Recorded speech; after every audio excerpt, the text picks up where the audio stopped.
ये सरकार केवल माफिया को ही नहीं रोकती है, ये मच्छर पैदा करने वाले, मच्छर से पैदा होने वाले उन बीमारियों को भी रौंदने का काम उसी क्रूरता के साथ करती है, और इंसेफ्लाइटिस उसका एक उदाहरण है।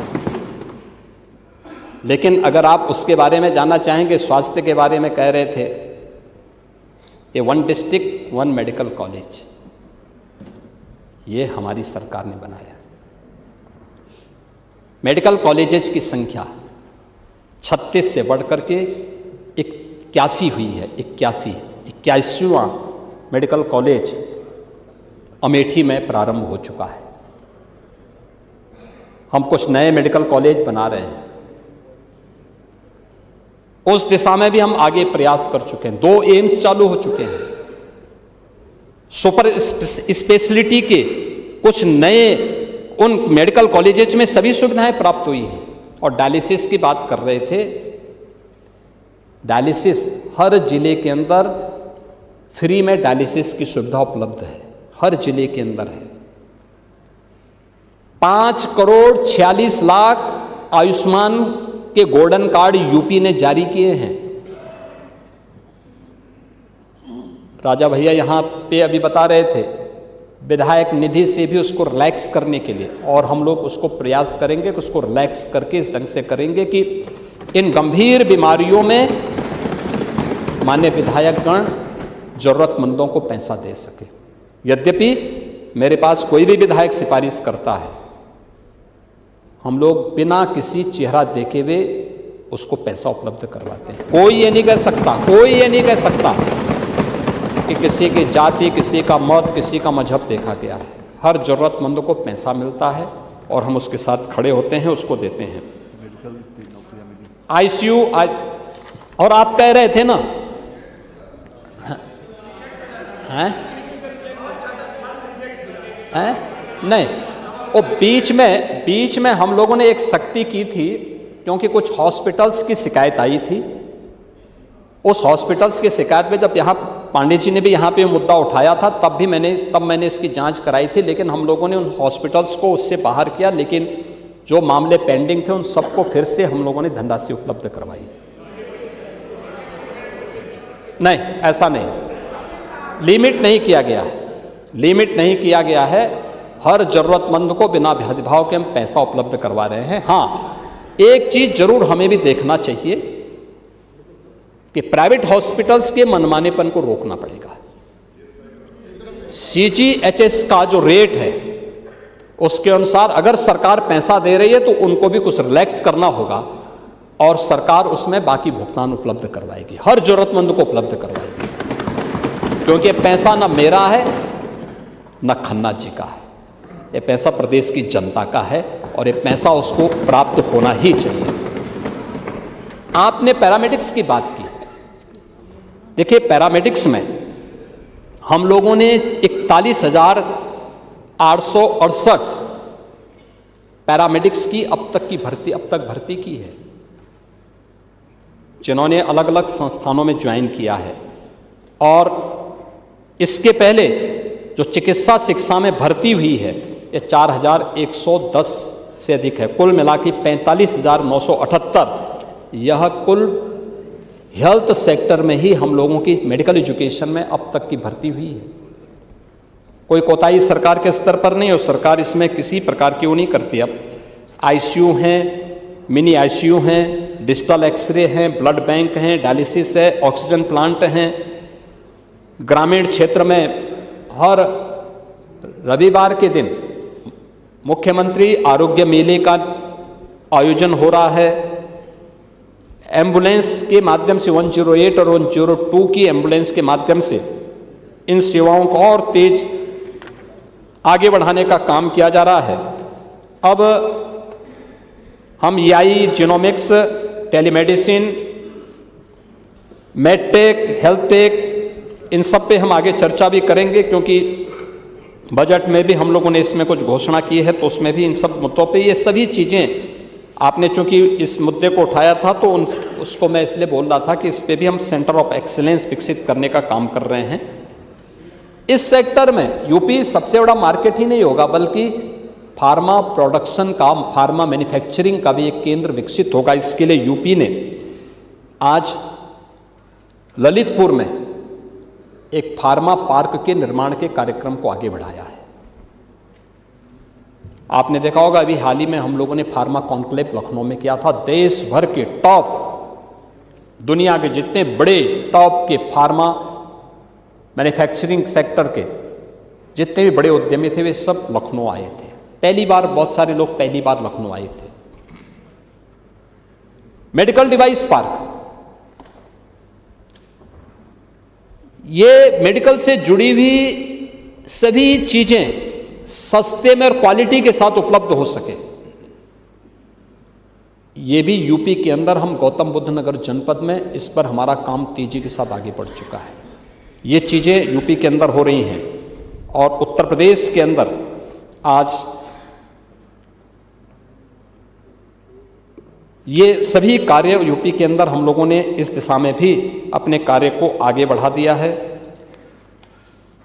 ये यहाँ पे यूपी के अंदर इन चीज़ों पर गवर्नमेंट की कार्रवाई तेजी के साथ आगे बढ़ी है। महिला सशक्तिकरण की आप बात कर रहे थे। 9 वर्षों में महिला सशक्तिकरण का इससे बड़ा उदाहरण क्या हो सकता है। 2017 के पहले वुमेन वर्कफोर्स यूपी के अंदर ये कुल 13% थी, 12 से 13%। आज ये 36 से 37% है, 3 गुना से अधिक बढ़ी है। यानी कामकाजी महिलाओं की संख्या पहले की तुलना में 3 गुना से अधिक बढ़ी है। यूपी पुलिस की ही मैं बात करता हूँ। यूपी पुलिस में महिलाओं की संख्या मात्र 10,000 थी, आज ये संख्या 44,000 पहुंची है। 44,000। और आपके समय में तो एक कहावती प्रचलित थी कि देख सपाई बिटिया घबराई।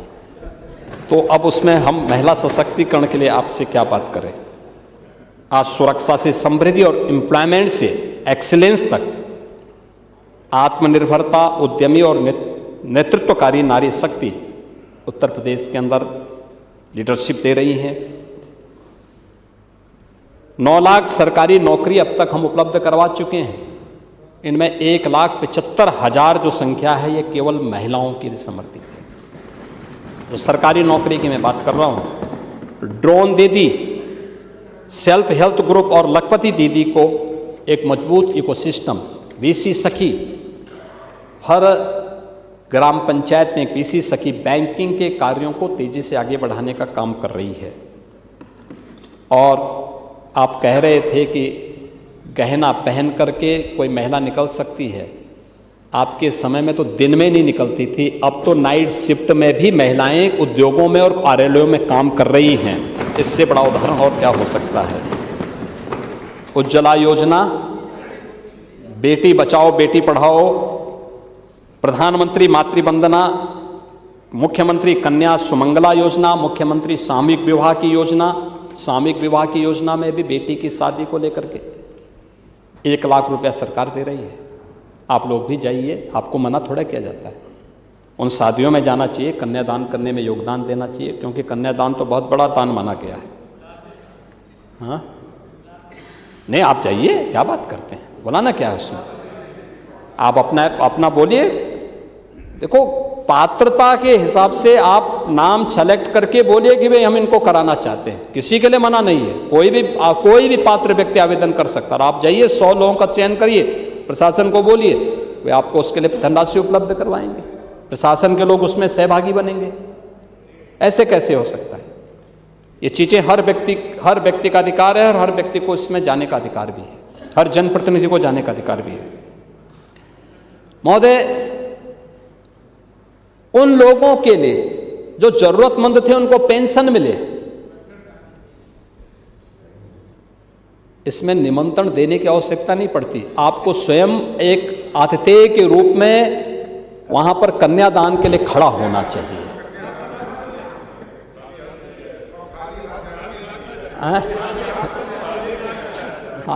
आप लोग ये आप लोगों की समस्या है कि खाली हाथ, सच वो ठीक बोल रहे हैं पाणी जी, उनको पुरानी याद आ गया उनको कि आपके समय क्या करते थे आप।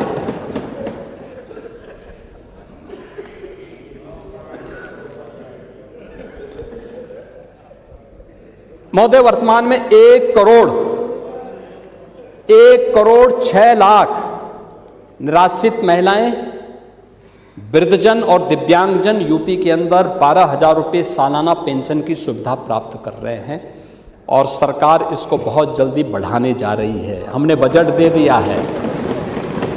खन्ना जी घोषणा नहीं किए हैं, लेकिन मैं आज बता दे रहा हूं, परसों जब बोलेंगे तो एक घोषणा भी ये भी कर देंगे कि कितना बढ़ाने जा रहे हैं। दिव्यांगजन, आपके समय मात्र 300 पेंशन मिलती थी, आज हम 12,000 रुपये इसको सालाना दे रहे हैं। मोटराइज्ड ट्राईसाइकिल दे रहे हैं और इस बार तो हमने बेटियों के लिए ई ट्राईसाइकिल की भी घोषणा कर दी, इलेक्ट्रिक ट्राईसाइकिल की भी घोषणा की है। ये पैसा डीबीटी के माध्यम से हम उनके खातों में भेज रहे हैं। आपके समय में वो 300 रुपया जाता था, 6 महीने में एक बार जाता था, उसमें भी आधा ही उसको मिल पाता था। आज डीबीटी के माध्यम से पूरा पैसा उस लाभार्थी के खाते में जाता है और हर एक जरूरतमंद को उसके हिसाब से हम लोगों ने उस लक्ष्य को प्राप्त करने के लिए सुविधा का लाभ दिया है। जीरो पॉवर्टी के लक्ष्य को प्राप्त करने की दिशा में भी सरकार ने जो कदम आगे बढ़ाए थे, निराश्रित महिलाओं के लिए pension, job card, ration card, निराश्रित महिलाओं के लिए पेंशन की सुविधा, जिन जरूरतमंदों के पास अपने आवास नहीं उन्हें आवास की सुविधा उपलब्ध करवाना, जिनके पास आवास के पट्टे नहीं उन्हें आवास के पट्टे उपलब्ध करवाने की कार्रवाई, ये सभी कार्रवाई को आगे बढ़ाते हुए समाजवादी पार्टी और कांग्रेस के तुष्टीकरण के मॉडल से उभार करके आज प्रदेश को संतुष्टीकरण की तरफ बढ़ाया गया है। 60 लाख गरीबों को एक एक आवास उपलब्ध करवाया गया है, एक एक आवास। हाँ, आप 20,000 देते थे, हम लोग 3.5 लाख आप केवल समाजवादी पार्टी के कैडर के लिए समाजवादी आवास देते थे। एक गरीब को इंदिरा आवास योजना में मात्र 20,000 रुपया मिलता था, 20,000 रुपया, मात्र 20,000 रुपया देते थे और वह पूरा नहीं होता था। हमारी सरकार ने, ये डबल इंजन की सरकार, नगरीय क्षेत्रों में 2.5 लाख देती है और ग्रामीण क्षेत्र में 1,20,000 रुपये आवास के लिए, शौचालय निर्माण के लिए 12 से 15,000 रुपये अतिरिक्त और मनरेगा के 90 दिन की मजदूरी के बराबर भी मानदेय उसे उपलब्ध करवाया जाता है। यानी जो अब ये जो पहली योजना थी, आगे उसी योजना को हम लोग विकसित भारत जी राम जी के साथ भी जोड़ने जा रहे हैं और यह कार्य हुआ है। और इसका परिणाम क्या है कि 6 करोड़ से अधिक लोग गरीबी रेखा से उभरे हैं। इस बार भी हम लोगों ने जो बचे हुए लोग हैं, सफाई कर्मी हैं, निर्माण श्रमिक हैं, इनके लिए भी एक नई स्कीम को हम लेके आए हैं। बजट भाषण में उसकी भी घोषणा करेंगे, उसके बारे में भी बात करेंगे यहाँ पे। महोदय, आज आप स्किल डेवलपमेंट ITI की बात कर रहे थे। ये व्यावसायिक शिक्षा में आता है, तकनीकी शिक्षा में नहीं। तो व्यावसायिक शिक्षा के मंत्री तो आप भी रहे हैं यूपी के अंदर, तो ITI की तो आप जानते हो। हाँ, तो ये व्यावसायिक शिक्षा वही है और इसमें हम लोगों ने अब आज की जो नई तकनीक है, मॉडर्न तकनीक जिसको आप कह सकते हैं, आर्टिफिशियल इंटेलिजेंस, डिजिटल टेक्नोलॉजी से जुड़े हुए अन्य सेमीकंडक्टर का है, डेटा साइंस का है, इन सभी उभरते हुए सेक्टर में रोबोटिक का है, ड्रोन टेक्नोलॉजी का है, स्पेस टेक्नोलॉजी, इन सभी सेक्टर में भी हम लोगों ने नए सेंटर विकसित किए हैं। टाटा टेक्नोलॉजीज के साथ मिल करके हम लोगों ने हर जनपद के 2-2 ऐसे ITI को इस नए जो इमर्जिंग टेक्नोलॉजी है इसके साथ जोड़ करके और फिर उसको हम एक हब एंड स्पोक मॉडल पर आगे बढ़ाने की कार्रवाई को तेजी के साथ कर रहे हैं। और मेरा मानना है कि अधिक से अधिक नौजवानों को इसमें प्रशिक्षित करने की आवश्यकता है, वह आज की आवश्यकता है। राष्ट्रीय शिक्षा नीति 2020, आदरणीय प्रधानमंत्री जी ने कोविड कालखंड में देशवासियों को एक नई शिक्षा नीति दी, राष्ट्रीय शिक्षा नीति के रूप में। स्किल डेवलपमेंट और तकनीकी शिक्षा तकनीकी उन्नयन इसका मुख्य आधार है और इस दिशा में अब हमारे टेक्निकल एजुकेशन ने भी इसमें अपने कार्रवाई को आगे बढ़ाया है। माध्यमिक शिक्षा के भी हर जनपद के पहले चरण में हम लोग गवर्नमेंट कॉलेजेज हैं उनको इन सभी कोर्सेज के साथ जोड़ रहे हैं, जिसमें इमर्जिंग टेक्नोलॉजी के साथ हम उनको सशक्त बना सकते हैं और उसके माध्यम से उनको डाटा उपयोग करने के लिए इंटरनेट की फैसिलिटी उपलब्ध करवाने के लिए भी हम एक कार्य कर रहे हैं। और युवाओं को स्वावलंबन की ओर अग्रसर करने के लिए सीएम युवा उद्यमी स्कीम जैसी योजनाएं भी हम लोगों ने लागू की हैं। आपको याद होगा कि 24 जनवरी 2024 को हमने इसको लॉन्च किया था और अब तक 1,10,000 नौजवानों को इस योजना के माध्यम से मार्जिन मनी 10% देते हुए interest free, guarantee free loan उपलब्ध किया जा चुका है। हाँ, इसकी योजना का जो सबसे महत्वपूर्ण पहलू है वह ये है कि उसमें उन नौजवानों को चयन और उनका प्रशिक्षण आवश्यक है और तभी वो सफल हो सकता है। इसमें नौजवान रुचि ले रहे हैं, ये नए उद्यमी बन रहे हैं। ऐसी स्कीम हम लोगों ने महिला उद्यमियों के लिए की है। बजट भाषण में उसकी चर्चा होगी, हम उसको आगे बढ़ाने का काम करेंगे। और स्वामी विवेकानंद युवा सशक्तिकरण स्कीम के अंतर्गत युवाओं के डिजिटल सशक्तिकरण की दिशा में भी सरकार के द्वारा जो काम किया गया है वह यहाँ पर हम लोग तेजी के साथ इन सभी क्षेत्रों में कार्य कर रहे हैं। महोदय, Skill India, Startup India, Stand Up India, इन सब को प्रभावी ढंग से आज प्रदेश के अंदर लागू करने में हमें सफलता प्राप्त की है। 20,000 से अधिक हमारे पास स्टार्टअप यूपी के अंदर वर्तमान में काम कर रहे हैं।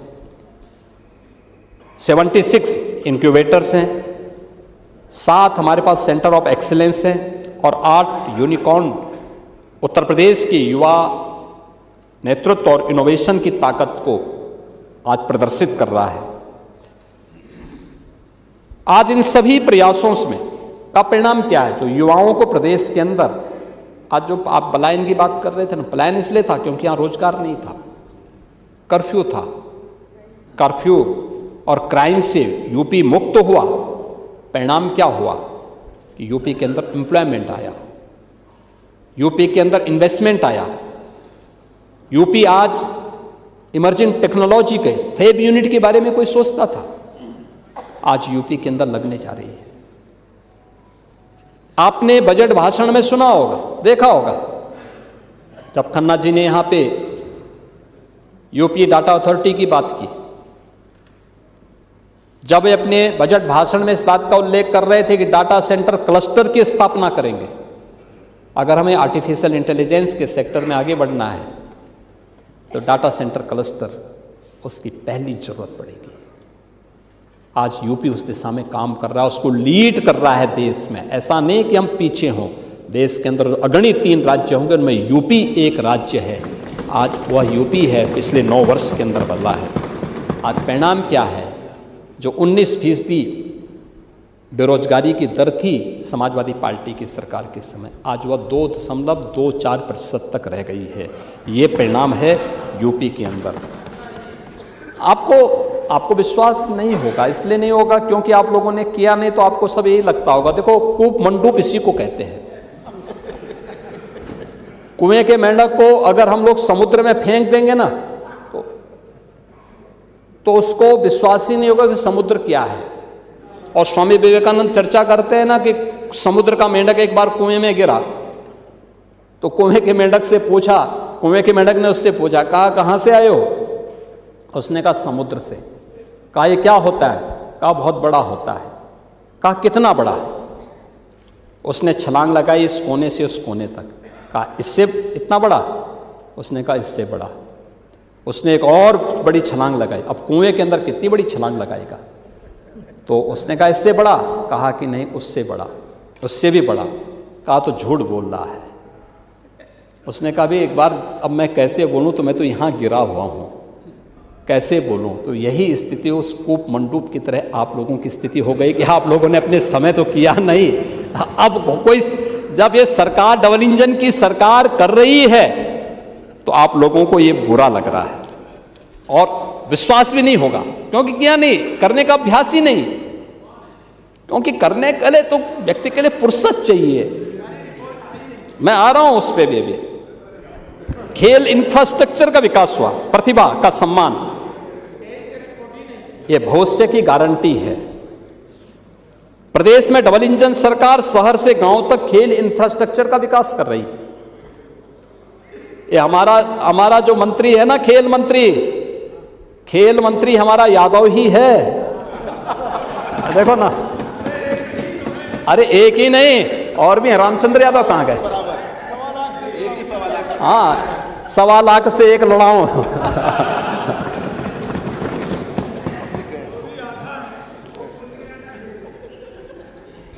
एक ही यानी आधा ही इतना काम कर दे रहा है।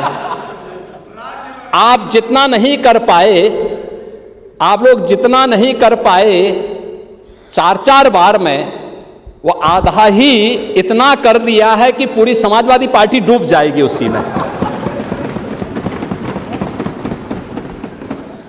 आज खेल का इंफ्रास्ट्रक्चर है, हाँ?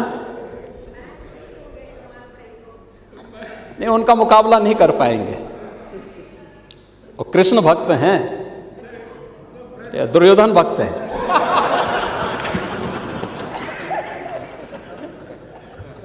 शहर से गांव तक, हर गांव में खेल का मैदान हो,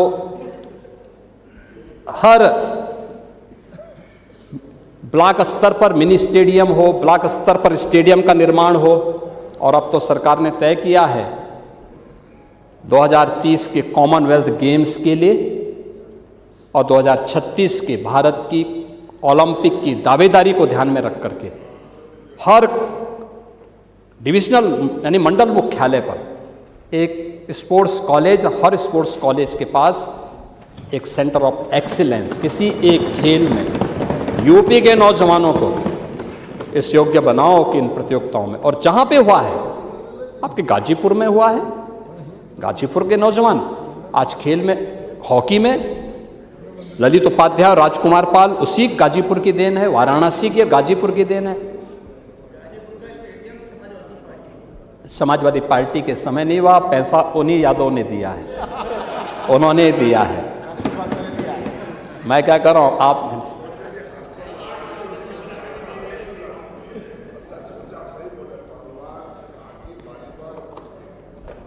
हम कर रहे हैं ना, यूपी के अंदर हर एक जगह को हम दे रहे हैं। और हमने प्राइवेट एकेडमी को भी धनराशि देनी प्रारंभ की और उसी तहत, उसी पॉलिसी के अंतर्गत गाजीपुर की भी उसको हमने जोड़ा है और बहुत अच्छा काम कर रहे हैं। वेस्टर्न यूपी में प्राइवेट एकेडमी बहुत अच्छा काम कर रही है, अच्छे अच्छे खेल के खिलाड़ी वहाँ से निकले हैं, ओलंपिक में मेडल जीते हैं। और इसी का परिणाम है कि आज हमने उत्तर प्रदेश के अंदर अपने इन सभी खिलाड़ियों को जो ओलंपिक में, कॉमनवेल्थ में, एशियाड में मेडल जीतेंगे, उन सभी खिलाड़ियों को हम लोगों ने सरकारी नौकरी में प्राथमिकता दी है। डिप्टी एसपी, तहसीलदार और अन्य महत्वपूर्ण पदों पर हम लोगों ने उन्हें हर खेल का बजट पर्याप्त बजट है, बजट की कमी नहीं है। 500 से अधिक नहीं, यूपी गवर्नमेंट का अपना बजट है। खेलो इंडिया के साथ हम जोड़ते हैं तब इस कार्यक्रम को आगे बढ़ाते हैं और बहुत अच्छा उसका वो चल रहा है। उत्तर प्रदेश में इलेक्ट्रिक व्हीकल में भी उत्तर प्रदेश ने एक बहुत अच्छी दमदारी से अपनी उपस्थिति दर्ज की है और देश का पहला इलेक्ट्रिक व्हीकल मैन्युफैक्चरिंग की यूनिट यूपी के अंदर प्रारंभ हो चुकी है, जिसमें बसेज के निर्माण की कार्रवाई चल रही है। जो राष्ट्रीय बाजार है उसमें उत्तर प्रदेश की उपस्थिति 19% है। तिपैया इलेक्ट्रिक व्हीकल में 40% भागीदारी यूपी की है। फेम 1 और फेम 2 का प्रमुख लाभार्थी यूपी है। एक्सप्रेसवे कॉरिडोर पर चार्जिंग स्टेशन और प्रदेश में 700 अधिक इलेक्ट्रिक बसेज का वर्तमान में संचालन हो रहा है। उद्योगों के साथ मिलकर ITI, पॉलिटेक्निक और हमारे जितने भी इंजीनियरिंग कॉलेजेज हैं, EV रेडी, ये सभी अपने आप को तैयार कर रही है। महोदय, ये लोग विकास के बारे में क्या बात करेंगे? समाजवादी पार्टी और विकास। गोमती रिवर फ्रंट, कुल डीपीआर था 300 करोड़ का, 1400 करोड़ खर्च हो गया, काम ही नहीं हुआ, अधूरा। जेपीएनआईसी, कुल डीपीआर था 200 करोड़ का, 800 करोड़ खर्च हो गया, तब भी अधूरा। Purvanchal expressway, Purvanchal expressway land ली ही नहीं, टेंडर अवार्ड हो गए।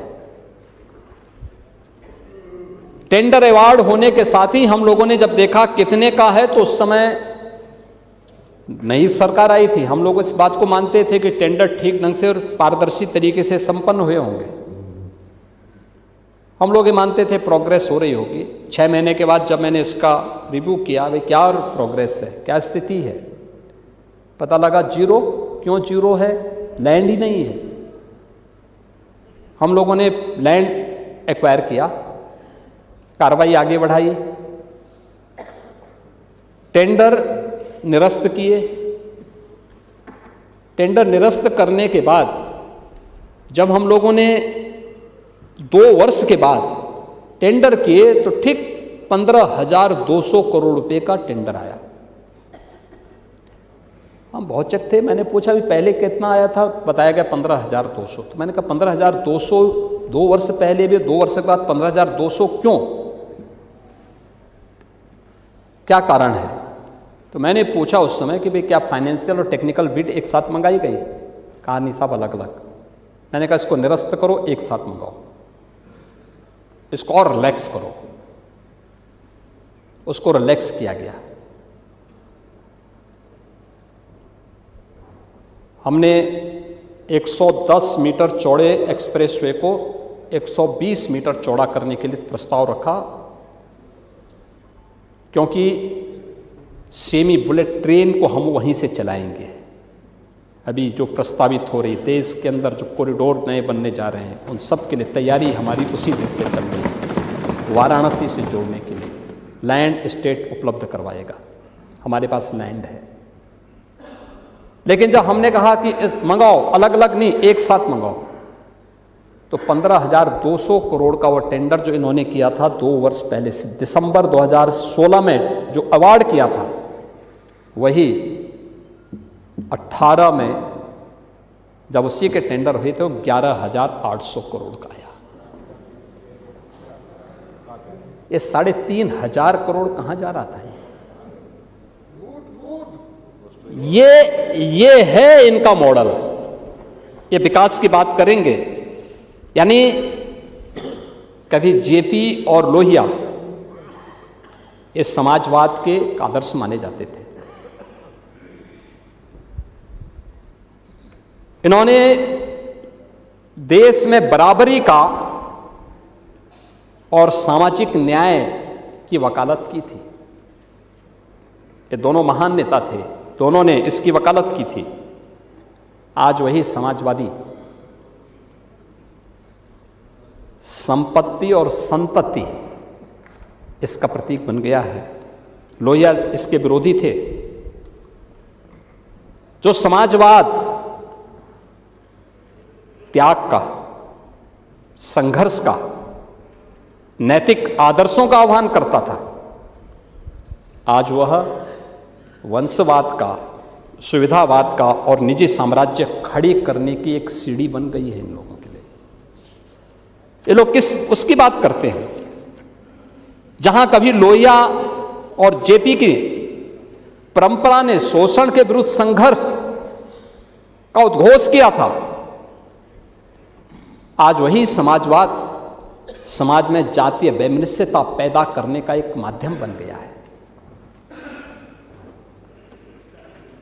पाणी जी, आप जो बोल रहे थे वो हमें बुरा नहीं लग रहा था, लेकिन हमारा प्रयास होना चाहिए कि हम जातीय संबोधन से किसी वर्ग विशेष या जाति विशेष को संबोधित करने से बचें तो अच्छा होगा।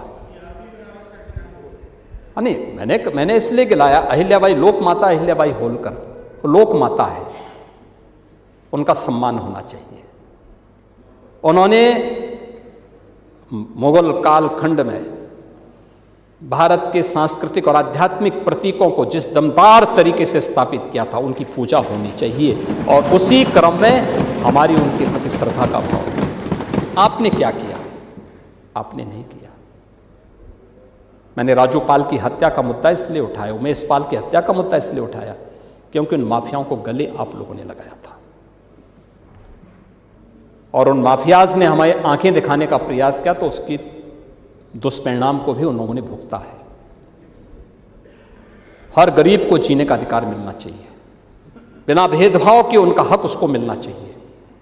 लेकिन जातीय वैमनस्यता इस समाज के हित में नहीं, देश के हित में नहीं है। ये देश गुलाम क्यों हुआ?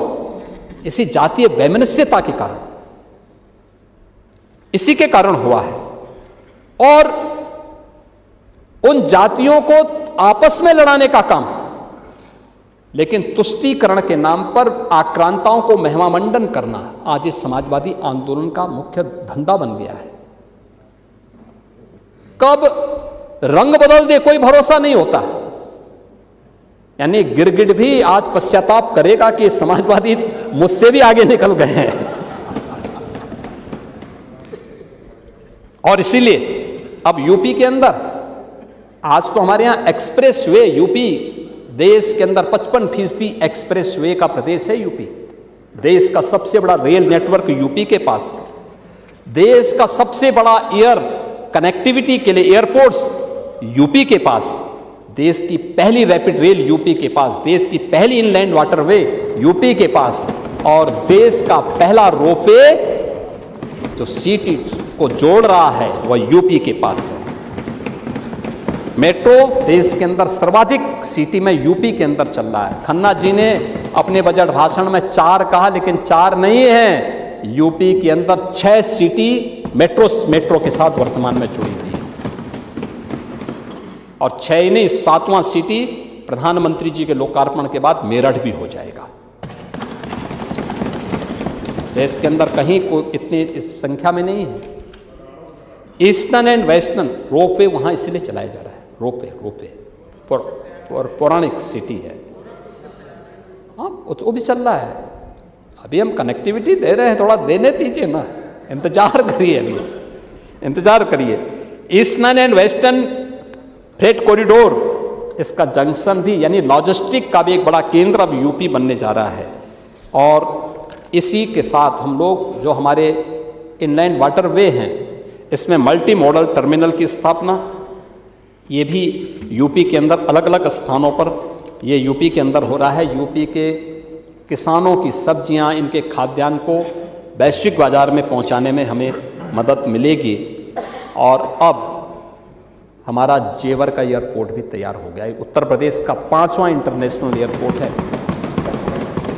यह भारत का सबसे बड़ा एयरपोर्ट बनने जा रहा है, सबसे बड़ा एयरपोर्ट। यानी एयरपोर्ट कैसे होना चाहिए? 12,000 एकड़ लैंड में वो एयरपोर्ट बन रहा है। 12,000 एकड़ लैंड में 5 रनवे होंगे। यह कार्य यूपी के अंदर आज चल रहा है। 16 एयरपोर्ट हमारे संचालित हैं। 5 पे हम काम कर रहे हैं। और जेवर इंटरनेशनल एयरपोर्ट अब इसमें MRO, एक्सप्रेसवे के किनारे एविएशन आधारित इंडस्ट्रियल क्लस्टर, ये सभी चीज़ें, डिफेंस मैन्युफैक्चरिंग का कार्य, ये सभी चीज़ें आज यूपी तेजी के साथ आगे बढ़ रहा है। यूपी के अंदर आपने कहा कि मुख्यमंत्री कंपोजिट विद्यालय, यूपी के अंदर एक मॉडल है। ये आप लोग गरीबों के लिए नहीं कर पाए, कुछ निराश्रित बच्चों के लिए नहीं कर पाए। अगर इसका नमूना देखना है, आप जाइए अटल आवासीय विद्यालय को देखने के लिए। बिना भेदभाव के हर जाति, हर मत, हर मजहब के बच्चे हैं। क्या प्रतिभा है उनके, क्या चमक है उनके चेहरों पर। उन बच्चों को जाके देखो ना, ये यूपी की प्रतिभा है,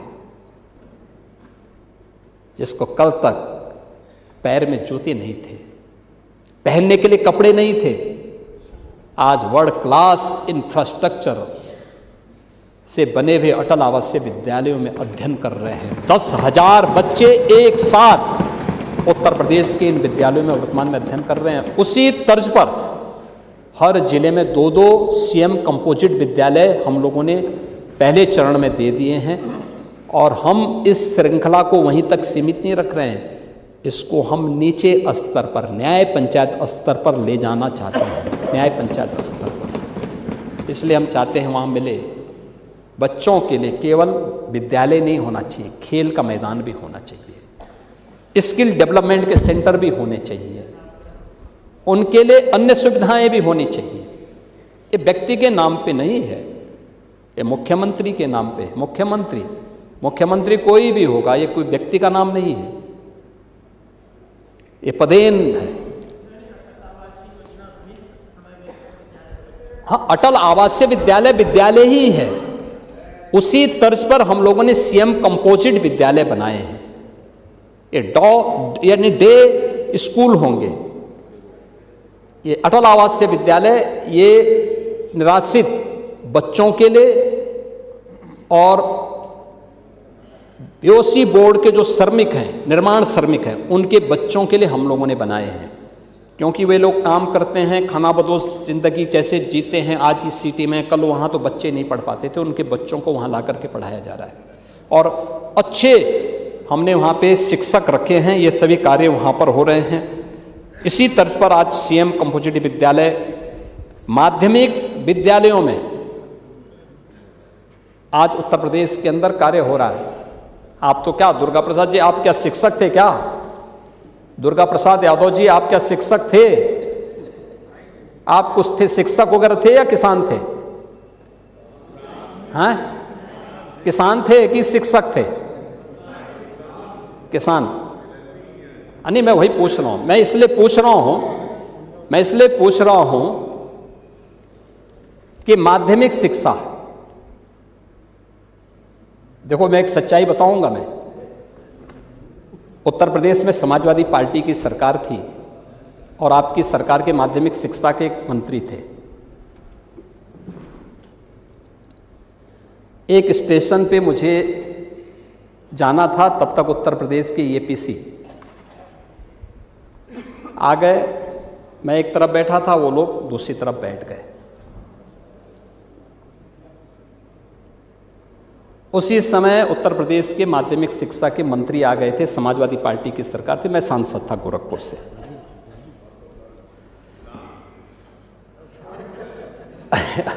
नाम बोल दूंगा तो फिर देखिए आप लोग फिर परेशान हो जाएंगे। तो मैंने उनको, वहाँ काफ़ी लोग थे, तो मैंने कुछ लोगों को वहाँ से बाहर किया। मैंने कहा भी प्रदेश सरकार का मंत्री है, बिठाओ भाई उनको सम्मानजनक ढंग से। खैर वो आए, बैठे, उनको कुछ कुर्सियाँ मैंने वहाँ से खाली करवाई, उनको बिठाए। मैं भौचक था कि मंत्री आए, एपीसी खड़े नहीं हुए। तो फिर मैं समझता था दोनों साथ आए। तो मैंने एपीसी से पूछा, मैंने कहा भी आप यहाँ कब आए? तो उन्होंने कहा कि मैं मॉर्निंग में आया था। मैंने कहा भी मंत्री जी साथ ही में थे क्या? कहा कौन मंत्री? मैं भौचक, मैंने कहा भी इनको पहचानते नहीं आप, ये मंत्री हैं आपके? तो मैंने मंत्री से पूछा, मैंने कहा भी आप इनको पहचानते नहीं? उन्होंने कहा कि मैं जो है 6 महीने से कार्यालय नहीं गया हूं और इसलिए ये पहचानते नहीं होंगे मुझे। ये आपकी सरकार के समय का हाल था। आप मूल्यों और आदर्शों की बात करते हैं। दूसरा उदाहरण आप ही की सरकार के समय का मैं दे रहा हूं। पंडित राम प्रसाद बिस्मिल की शहादत दिवस के दिन आपके एक मंत्री को बुलाया गया, वो भी शिक्षा विभाग के ही मंत्री थे। तो उनको जब बुलाया गया तो उनसे कहा गया कि, तो उन्होंने कहा कि ये किसकी जयंती? कहा जयंती नहीं, आज इनकी शहादत दिवस है, इनको फांसी भी दी। तो उन्होंने कहा बिस्मिल्लाह खां को तो अभी कोई पुरस्कार मिला है तो उनको फांसी क्यों हो गई?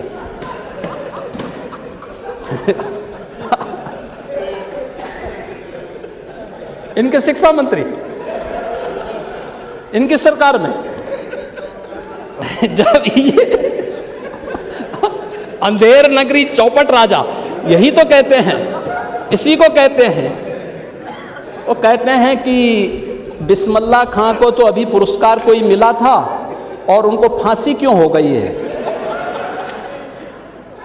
उनसे कहा गया कि अच्छा वो मंच पे भी गए, तो मंच पे भी उन्होंने कहा कि बिस्मिल्लाह खां को जो है पता नहीं क्यों फांसी दे दी गई।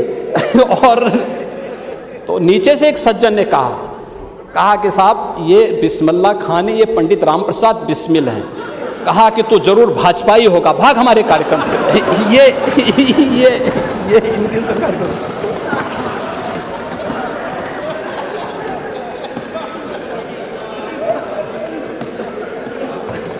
तो चौपट शिक्षा व्यवस्था को चौपट होना ही होना था।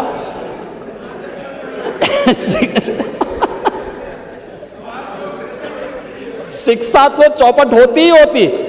जहां अधिकारी मंत्री को नहीं जान पा रहा है और बिस्मिल्लाह खां और राम प्रसाद बिस्मिल में अंतर आपका शिक्षा मंत्री नहीं महसूस कर रहा था, तो उसको तो चौपट होना ही होना था।